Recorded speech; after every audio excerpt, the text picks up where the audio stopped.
Hi witchlings, welcome back to my channel. It is me, your local chaotic witch on it.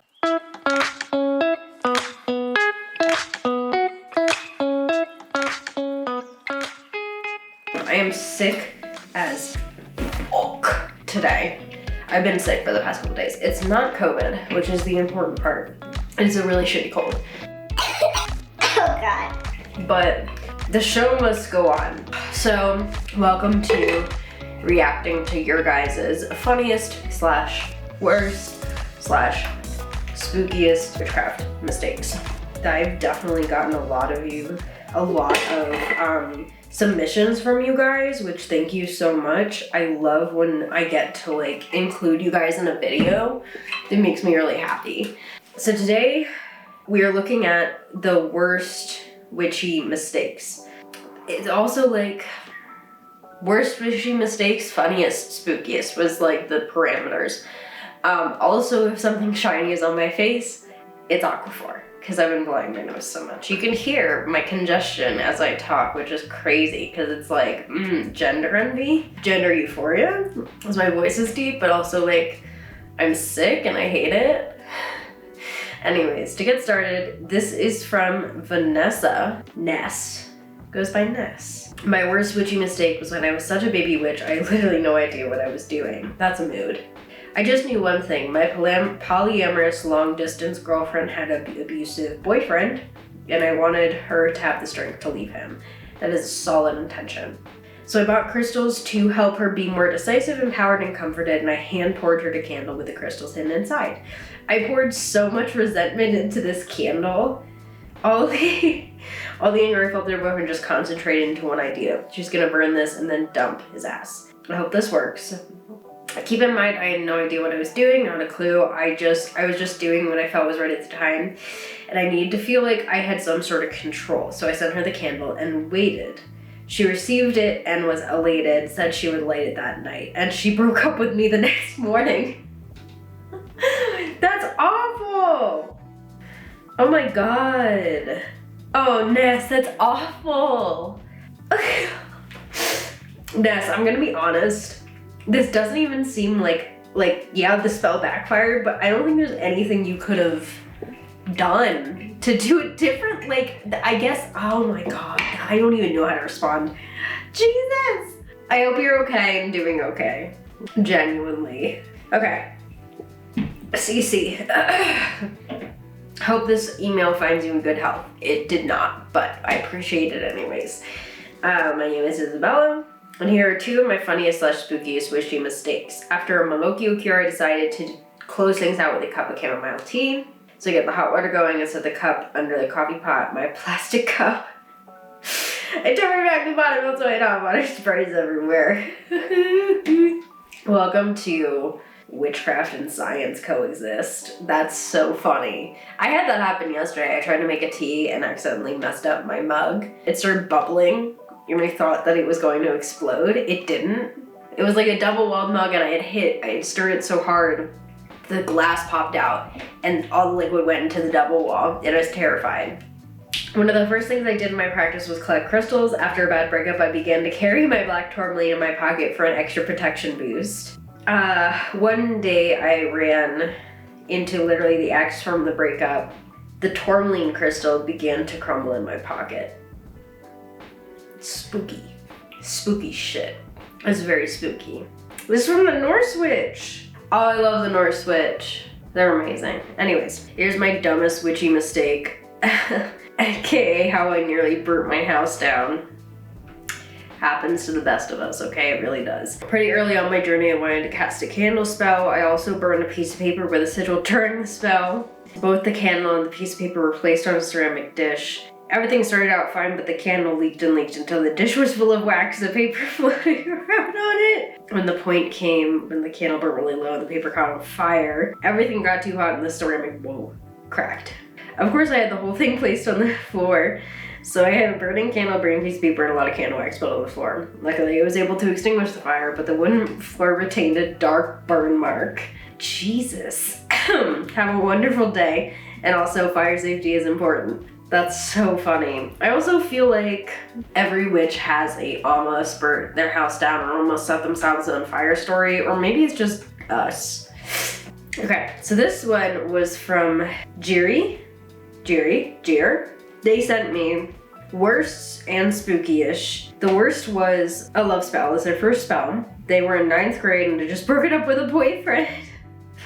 I found this spell online that made a love spray, and if you spray it, your true love will come. So of course I did for the next 4 years. It was a blissful relationship with my new boyfriend, who is actually named Martin Luther King Jr. What? Martin Luther King. Is that real, or are you messing with me? Yes, people call me Coretta, and I hated it. But to make a long story short, we aren't together anymore. I'm glad you had a blissful relationship. I am still caught up on the Martin Luther King Jr. Spooky? Is that real? Anyways, I hope you and Martin had a good time. Okay, spooky-ish. This one's more recent. They were living with a friend in an apartment complex. It was summer and it was hot for some reason. We had an ungodly amount of flies in the house. Hate flies. We did everything to get rid of them, including fly traps, taking out the trash, cleaning the dishes in the house, and still hundreds of flies. We were at our wits' end and we're unsure of what to do other than bombing the house with chemicals, which means we'd be out of a place for a week or two. Turns out, oh my God, turns out a neighbor a few apartments down had died in his home and nobody knew. And once they took the body, the flies were gone. There is this one email. Oh my God. Oh my God. This is insane. I hope you're okay. I mean, I'm sure you are. Oh, Isaiah. I love Isaiah. Isaiah was in my Discord server through my Patreon for a bit. Once at the beginning of my practice, I decided to go into the woods with my brother and make an offering to the fae to apologize for something like any harm I did to nature in the past. Then a bunch of people on Discord started scolding me for what I did, and I got scared and pulled salt everywhere in my grandma's house so I couldn't get in. That is so fucking relatable. That is so goddamn relatable. There's always like, oh my God, something like you do in good intention, and then someone on a Discord or on the internet are like, don't do that, that's a really bad idea, like you're gonna piss them off. And then you're like terrified, so you fucking are like, salt? That's so relatable. I would also say, depending on where you live, you most likely weren't like giving offerings to fae as in terms of like Celtic fair folk, but that feels like honestly like an honest mistake. Like I would also think, oh, I should go give an offering for nature I've heard. Also maybe like land spirits or nature spirits. Here we go. I also did a hex jar for this racist kid in my high school. That was like, you shake it when you want to give him bad luck. I decided to try and disassemble it, but immediately after they broke the wax seal and opened the jar, I spilled water on my laptop. That's also fucking relatable. That is... Okay, my nose is red and we're just gonna deal with it, okay? Because I'm blowing my nose so much. I'm so ill. This is why I'm doing this. I want to be entertained. Okay, this is from Socks. 10 out of 10. When they were younger, 12 years old, they decided to sew a doll out of old scraps and fabrics. However, avid daydreamer I am, I never just sewed. Everything I decided to sew, craft, draw, etc. was always part of a game. The game this day was that I was the doll maker, and the dolls I created were extensions of myself I could use to travel through and spy on the world with. As an extension of this game, while I was sewing this doll, I was repeating to myself that this doll and I were the same. We were extensions of one another. We were connected in spirit. I imagined parking some of my life force and sewing it into the doll. At one point I put a couple strands of my hair into it, and when I was done I named it Saki, and a couple of hours later abandoned the game. By the way, Socks did not identify as a witch when this happened. That's hilarious. You literally made a puppet, and that's fucking, oh my God. Saki, the doll, immediately became a constant fixture in my life. I was obsessed with it, and I brought it everywhere with me.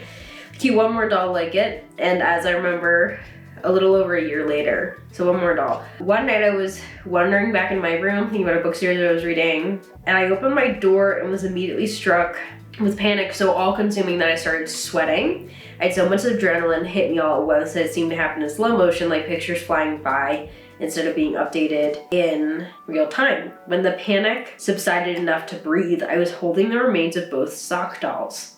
I had ripped up their seams and removed all the stuffing and the few strands of hair.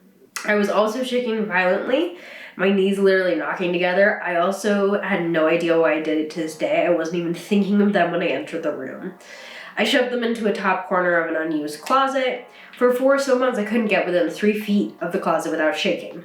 Seeing anything that looked like them made me feel nauseated and sweaty. After 4 months, I was finally able to dig them out and throw away the remains, although I still had shakiness. That led to the unexplainable fear that they wouldn't be completely destroyed in the garbage dump. Oh my god. Kind of moving, fear left in a few years. A couple years ago, they saw a Witch of Wonderlust pit video on Pop-It dolls, and the similarity of steps immediately struck me to how I created those dolls. Still not sure exactly what happened, but I don't mess with Pop-Its because of it. I also majorly emphasize cleaning and protection in my practice. Yeah, and yes, I was crazy and named myself Socks as an ironic way of coping with this years later. That's valid, alright? All I have to say is that's fucking nuts. You made Pop-Its at 12 and then they scared you. Oi. Oi, oi, oi. That's quite a story. That's quite a story. Alright, here we go. Greetings. My name is Valerie. My first ever real witchy mistake is funny and a good lesson to learn. I had my altar with a plastic Halloween decor skull. I talked to it as something who could listen to me bitch about my new spells, life drama, annoying twin sister, etc. Anyhow, one day I got the bright idea to glue it to my antique candelabra and made the decision to light candles on it. I just read ahead a little bit. This is so funny. Long story short, the candle melted, the skull caught fire, the skull began to melt, all was still on fire. My father, who is Mormon, was passing by my room, saw in his words, the raging flames of hellfire, and promptly screamed for me. I walked in, realized my witchy mistake, grabbed a cup of water sitting on my bedside table. Oh my god. Grabbed a cup of water. I was going to put it out when my father so bravely snatched it out of my hand, threw it, cup and all, at the inferno and missed. They basically had to carry it outside and douse it with the garden hose.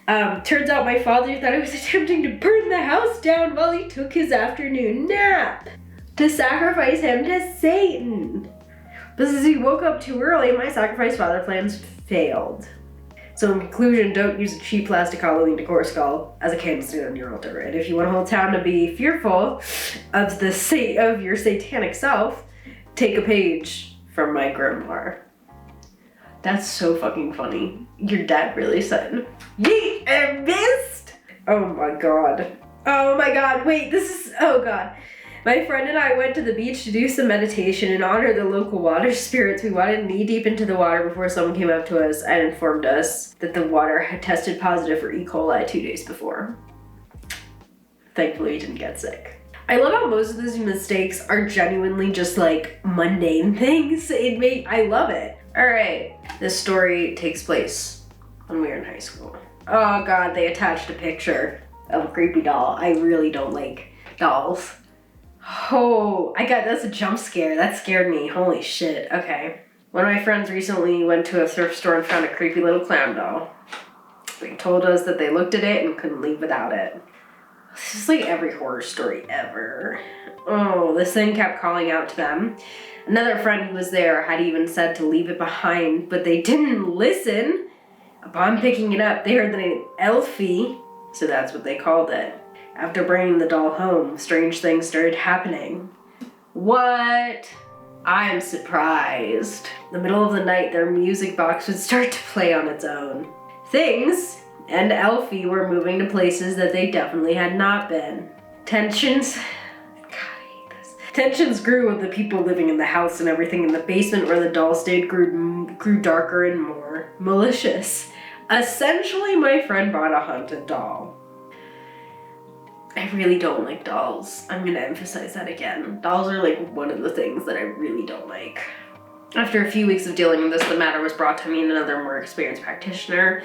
The other person wrote up instructions and tried to ask the spirit to leave, or if we had to make it leave after being given church sigils, protection sachets. We went to a little field by our school and sought to get rid of Alfie. We gathered in a circle, and after several denials to leave, we started the process of banishing the spirit. By the end, we checked the doll and it seemed to be completely clean. Nothing residual was with it. As far as we could tell, the doll looked nicer. So we thought that was it. This person says they forgot to bring their own wards and protective charms, and they were fairly bad at remembering them. And then strange things started happening in their home. Things were moving in the basement at night. Sounds could be heard down there. My father, the night owl, even said he saw something moving around down there. After doing a little investigating, I found exactly what had happened. Alfie had come home with me. I hate this. Whew, no longer attached to the doll. The spirit had made its way home with me after. I guess maybe it had been mad that we kicked it out of the doll. Honestly, I would be too. Yeah, mood. Alfie wasn't going away easily. Not this time. We tried banishment. It kept coming back. Alfie didn't leave for at least 2 years. Oh my god, and they have a picture. Oh. A reference to how it looked. It's not the exact doll, but it is a reference. It makes me feel a little better. If you're like me, I really fucking hate dolls. I really hate dolls. I really don't like them. There's not a lot of things that I'm scared of. Dolls is one of that. Here we go. Here is Ivy, the occultist. Ivy the occultist, and I would die of happiness if we considered collaborating. Sick. Anyways, here's my funniest and worst witchy mistake. Thank you, Ivy. I was 15 years old when I decided to cast a love spell. I love how we all communally did love spells at 15 and not the ones that were good.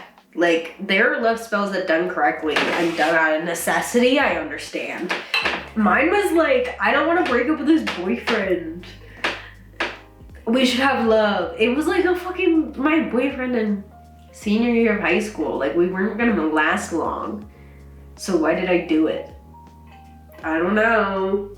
Alright, here we go. It was the second spell I ever cast, and for some reason I thought I was equipped to perform a love spell to get some random boy at school to love me. I wrote his name on a piece of paper, did some sort of chant I found off the internet, and attempted to burn it. I didn't have a fire safe dish, so I used a glass vase. Basically, Ivy tried to do a love spell. The love spell exploded and made their carpet catch fire. They didn't know what to do, so they froze. Their mom heard the glass and started coming in. They put out the flames and pretended to be asleep in a room full of smoke. Their mom came in, saw the smoke, and thought they were smoking weed. And they didn't have the guts to tell them that to tell her that she wasn't smoking weed.